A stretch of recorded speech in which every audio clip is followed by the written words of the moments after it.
Hey, this is Professor Game, where we interview successful practitioners of games, gamification, and game thinking who bring us the best of their experiences to get ideas, insights, and inspiration that help us in the process of getting our students to learn what we teach. And I am Rob Alvarez. I'm the founder of Professor Game and professor of gamification and games-based solutions at IE Business School, EFMD, EBS University, and many other places around the world. And if this content is for you, then please go ahead and subscribe to our email list for free at professorgame.com/subscribe. Engagers, and welcome to another episode of the Professor Game podcast. And we have, oh my goodness, I know I asked your name before we started. I'm going to give it my best. So, Diedre, no, I got it wrong. I know I got it wrong. Are you prepared to engage? And please correct me on the right pronunciation. It's Diedre. So very close. It's a tricky one. Yes. We're used to seeing letters in a certain way and getting the pronunciation. And then I said, I'm going to pronounce it how it looks. And I know it's not how it looks. So I'm going to screw up again. So Diedre, thanks for being here. Engagers, we have Diedre today with us because she is the Chief Learning Officer at StoryIQ, where she combines her love of data and strategic thinking with creating engaging learning experiences. And she has close to 20 years of teaching and facilitating experience. Diedre brings enthusiasm and a unique ability to make complex concepts accessible and relatable to all. And her expertise allows her to call upon a deep knowledge of communicating data and data-driven strategy to senior leaders and key stakeholders across industries and verticals. So Diedre, is there anything that we're missing from that intro that we should have mentioned in any way? No, it all sounds very serious. I swear that I'm more fun than you might think about someone who loves talking about data and database decision-making. Well, that's actually that can actually be a lot of fun for many people. And there's many ways I'm sure that you guys actually make it engaging and fun. So actually, to bring you back into this world after being put on that huge pedestal, which I hope we started off with, what does a regular day with you look like? What are you doing? Like, what's up with you? Sure. So I oversee all of the courses and facilitators for the company I work for, StoryIQ. And we develop courses, both custom courses and out-of-the-box courses that we deliver to our clients that really focus on communication and getting people to communicate more effectively, particularly with technical audiences. So there isn't really a typical day. I feel like sometimes I'm jumping in and teaching classes. Sometimes I'm creating courses. A lot of times there's doing research for a request from a client and a lot of working with my facilitators just to make sure that they are the best, most engaging facilitators that they can be. So it's really all over the place, and it also includes some business development and strategy as well. We're a small company. We wear a lot of hats here. Makes sense. Makes absolute sense. So Diedre, we're going to jump right into one of those. Sometimes some people feel these are sticky questions, but I actually love them. And I love when people make me these kind of questions as well on interviews. And it has to do with failure or first attempt in learning, as we like to call it as well. We would like to, of one time when you were using your strategies, whether it's at StoryIQ or anywhere else you've been working, talking about engaging learning experiences, talking about even if you have anything around games or anything like that, that's cool. If not, engaging learning experiences, data-based decision-making and all this, where things just did not go, let's say, as you expected them. They just didn't go well. And we want to be there with you. We want to feel whatever you were feeling at that point, know what lessons you took out of that. Again, we want to feel those things and take away what we can. Sure. No, I think talking about failure is great because we just learn from it. It's another opportunity to learn something new. So before I worked in the private sector, I was a high school math teacher for a decade in New York City in the mid-2000s. So a lot of my learning about what works and what doesn't work in terms of building engaging learning experience was very clearly articulated to me by teenagers that I was teaching, Algebra 2 and Trigonometry 2.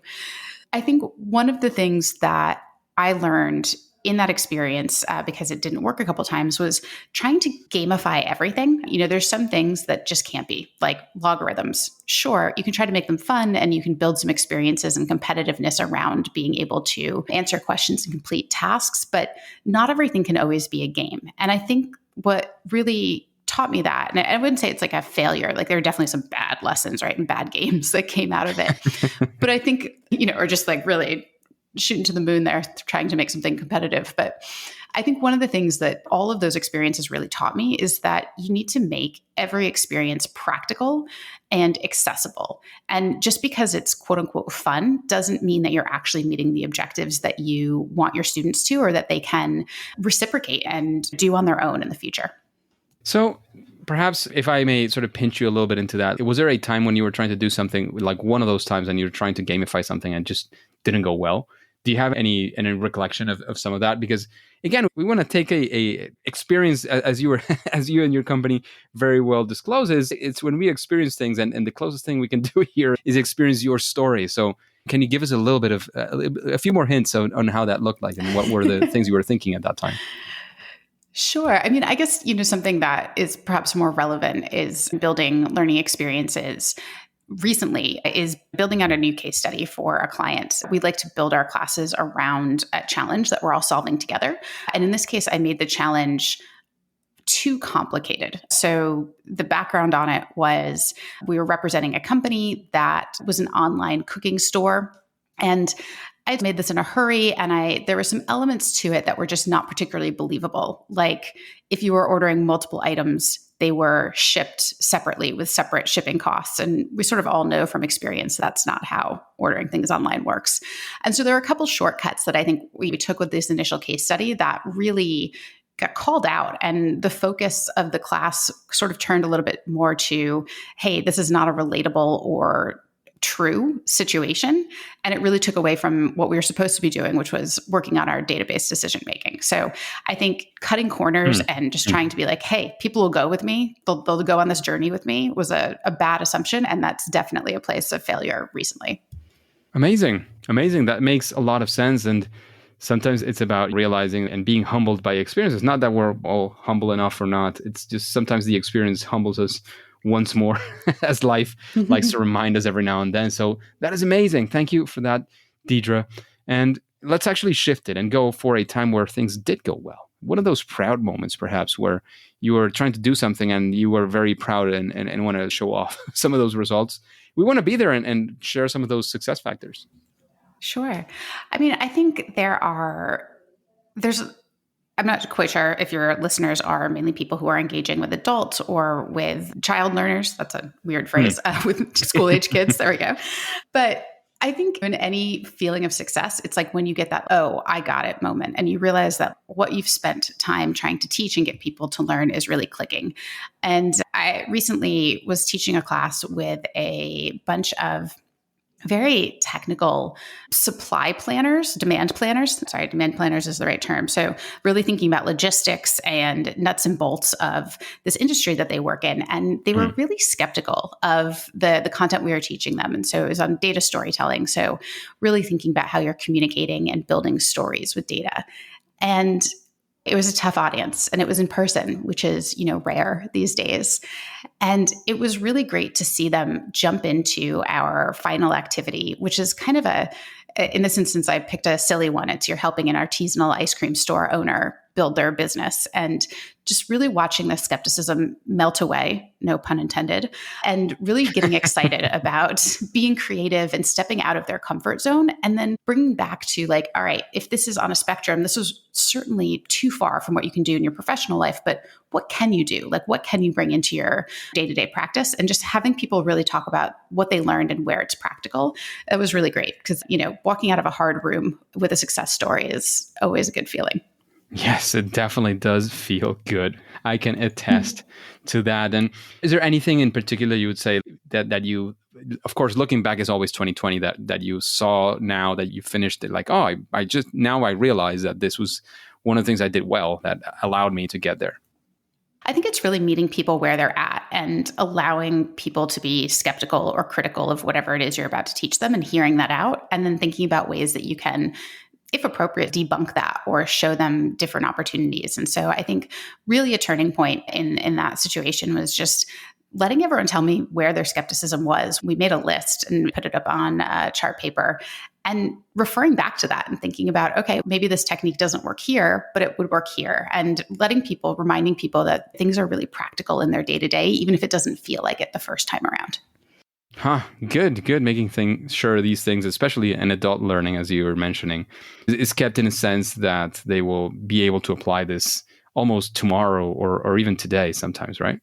Right. That's the goal, right? We're all time poor. So making sure Hmm. we're making the most out of everyone's time. And if you're teaching kids too, it's the same thing. No one wants to just sit around and hear something for the sake of it. They want to know why they're learning it and how it's going to be useful for them other than just to pass a test. And don't be surprised by how important it can be to some, the passing of the test as well. But anyways, that makes a lot of sense. So, Diedre, after all this, you've had plenty of experience. You've been doing many of these things for many, many years now as well. Are there any best practices, anything that you would say, well, do this or that, and it'll definitely help at least take you further on your journey on making these things exciting, engaging, better in one way or another? Yeah, I think a real pitfall for instructional designers is feeling like we need to be experts and then making everyone in the room leave an expert. And this is true, I would say, when I was teaching high school math, but also teaching adults, really getting away from the practical aspects of what you're trying to teach and focusing on the things you need to memorize or things that you might never be asked again. And that can really bog down what you're trying to teach people. So I like to take a step back and think about, where would I be bored if I were part of this class, or what would I not remember? And it would be fine. I'd still be able to use these new skills and remember the key concepts, and really just ruthlessly cutting down the content you want to share and making the activities even more simple than it feels like you should, to make sure that there's time and ability for people to grasp what they're doing and how they would use it in their own context. Makes a lot of sense. That's brilliant. That's a very good practice to keep in mind. And we talked about good practices. We talked about the good and the bad, sort of things that have happened in your journey. Do you have some sort of process, like when you're creating these engaging experiences, especially in a difficult, I don't know, I've mentioned this a couple of times in the podcast. I did have a stint on being a professor of quantitative methods, which is one of the most unexciting subjects for at least most of my business students. So a difficult topic, like it can be data in general. Do you have any process when you're creating this or any other experiences? How do you go about it? You need to create a new one. How do you start? Where does that lead? I like to step back and think about, what do people need to learn or be able to do when they're out of this class? I know that sounds really simple, but sometimes we get really caught up in like, okay, where do we start? What's a great title? What's a great activity? But really stepping back and saying, all right, what do people need to do in their day-to-day life involving this? And then creating a final project or challenge around that is really generally my starting point. So if I need people by the end of this to, let's say, create a data story on this topic, really breaking down, what does that mean and what does that look like from the end process? So making sure that there are ample opportunities for people to practice the concepts from class, making sure that it's scaffolded and that there are on-ramps and off-ramps. Particularly for adult learners, you really want to make sure that you are honoring their autonomy, right? There are things that sometimes you already know and you don't want to be a part of and you want to skip ahead.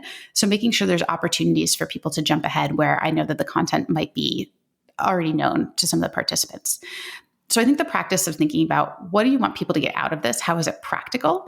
Is really my starting point. And if I were gamifying things in a traditional manner, I'd actually really think about, what wins the game, right? Is it points? Okay, well, where do those points come from? Like, is it your knowledge? Is it your ability to recall certain facts or parts of a diagram? What are you really valuing in terms of what people are walking away with, and how do you assign points to that to make sure that the gamification is in line with what you really want people to be able to do at the end?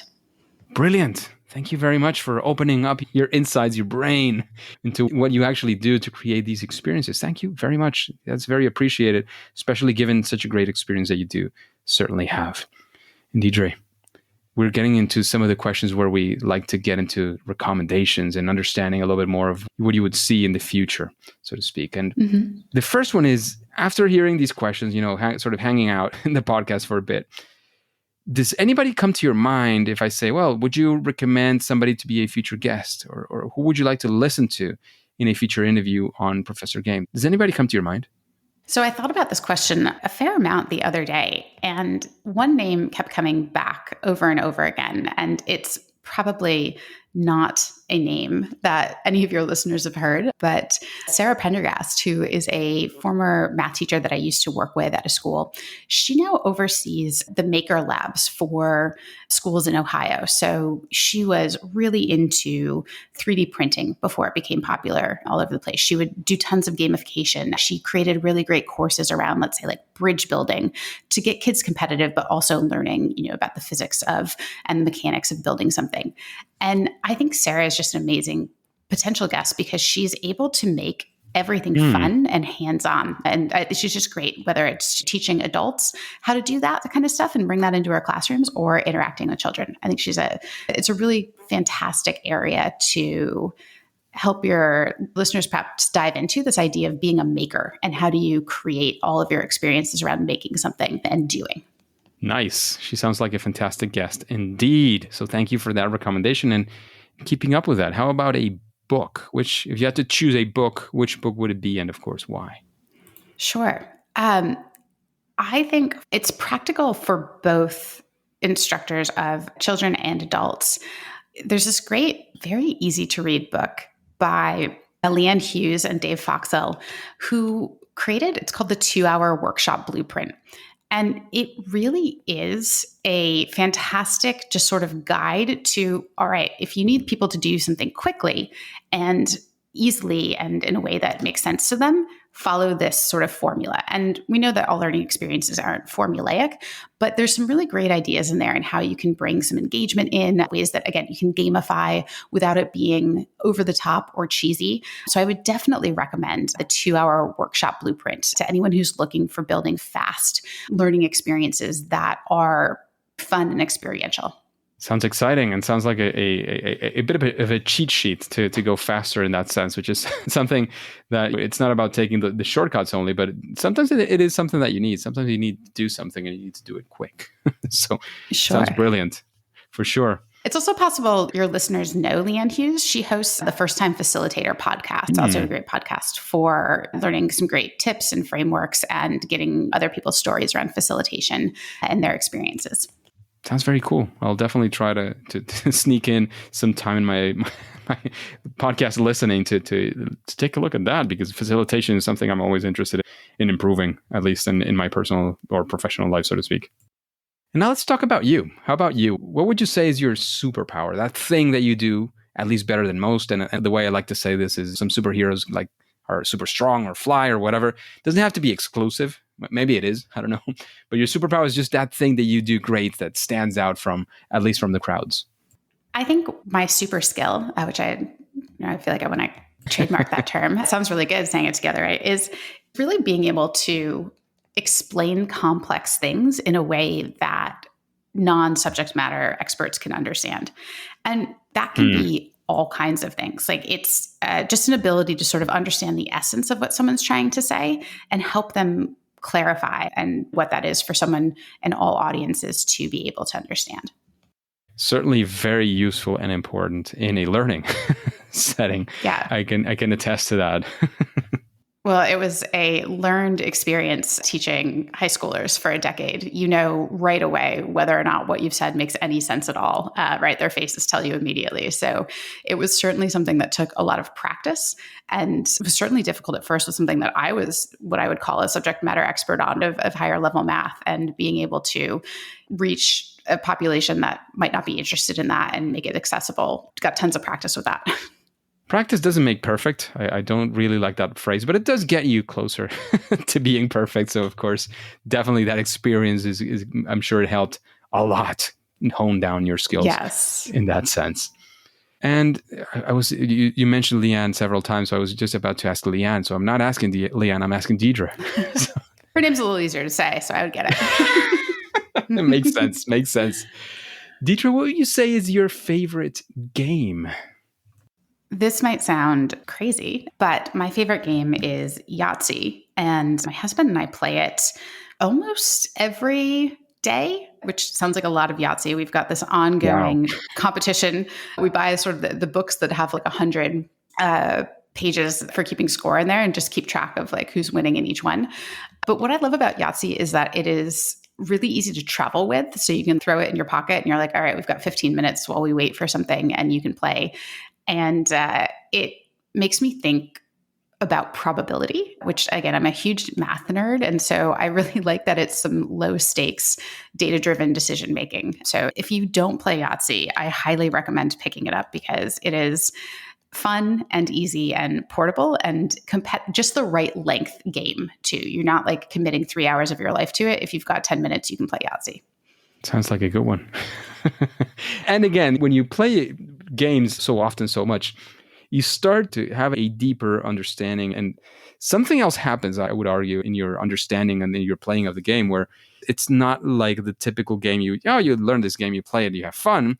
It starts, at least in my mind, it starts going a lot deeper in that sense. So hopefully that has been the case for you too.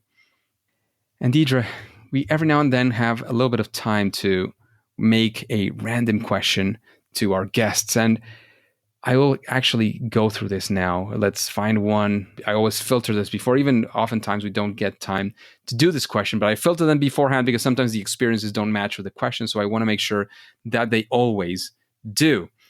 And here we have a question from Joaquin Rojas. He's asking us if you have anything that could be called the 3 most powerful elements of a great learning game or a learning experience, we would probably say in your case.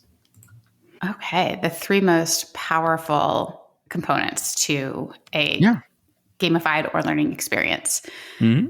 All right. I think 1 is that it needs to be collaborative. So by that, I mean, in a game or in a learning experience, what you learn individually and the experience you have individually is very different than when you're paired with 2 or 3 other people. And so building an experience where you have to have an element of teamwork and collaboration, I think really helps cement the experience in people's minds. And again, ultimately, like what they want to walk away with learning. So collaboration/teamwork is 1. There also, I think, has to be an element of friendly competition. So whether that is, scoring points, which is, I would feel like, pretty competitive, or also just knowing that your peers and colleagues are going to give you feedback at the end. And so there's this, okay, I need to make sure that I'm doing whatever this activity is really well because people are going to see it. There's that like little bit of like stress that is good for pushing work a little bit further, pushing you a little bit harder, but not so stressful that you're in the bathroom crying because you need to create this crazy presentation in 15 minutes. That's certainly not the case, right? So it's a delicate balance of friendly competition among the teams and players. Fantastic. Thank you for those recommendations for sure, Diedre. And of course, before we let you go, let us know if you have any final piece of advice, anything else you want to say that we didn't ask. Of course, also let us know where we can find out more about you and the great work you guys are doing at StoryIQ and anything else you want to invite us into. Sure. I mean, first, I'd just like to say that I've been really interested in, as we switch to a much more virtual learning experience, all the different tools that can be used for gamification and for even just teamwork. We at my company try to do like a monthly social online game because we're all fully remote. And so just the things that you can still play now and be apart from people, I think is really great for bringing that competitive spirit and also teamwork together. So I love thinking about games and how that brings people together. So this is a great podcast for that. I do my work for a company called StoryIQ. And thank you very much for that before you continue. Oh, yeah, sure. Yeah. So I work, my work now is for a company called StoryIQ, and we're constantly just trying to build experiences that meet people where they're at in terms of their, what I like to, using air quotes here, your business adulting. So it's like the stuff you didn't learn in school, good communication, how to make data-driven decisions, how to present really thoughtfully and impactfully. These skills that are often just assumed that you have, but many people get very scared and very self-conscious about them. So we're constantly looking for people to tell us what's hard for them so that we can make either micro experiences that fill those needs or think about building a longer term course that really builds those skills and lets people feel confident in these elements of their work that are going to help them gain influence, but also things that they're just expected sometimes to know, but no one teaches. Sounds amazing. And where can we find out more about all this? Oh, sure. Sorry. So our website is storyiq.com, STORYIQ.com. And you can always certainly reach out to me. The only social media that I am active on is LinkedIn. So you can find me, it was at linkedin.com/in/Diedre Downing, DIEDREDOWNING. Amazing. We'll certainly have that on the podcast show notes. So engagers, if you want to go to professorgain.com, you type down Diedre. So as she spelled it out very correctly, DIEDRE, you'll definitely find show notes to this episode and the links to everything that we've been discussing. However, Diedre, engagers, as you know, at least for now and for today, it is time to say that it's game over. Engagers, it is fantastic to have you around, and you know that this podcast really makes sense because of you. So how about we connect on LinkedIn so you can let me know what you think about the podcast? Who would you like to have as a guest? If you have any questions, what we can even help you with, you can find us as Professor Game on LinkedIn. We're always sharing content on the podcast, gamification, game-inspired solutions. And remember, go ahead and find us as Professor Game on LinkedIn. And before you click continue, please go ahead and subscribe or follow. This is absolutely for free using your favorite podcast app, and listen to the next episode of Professor Game. See you there.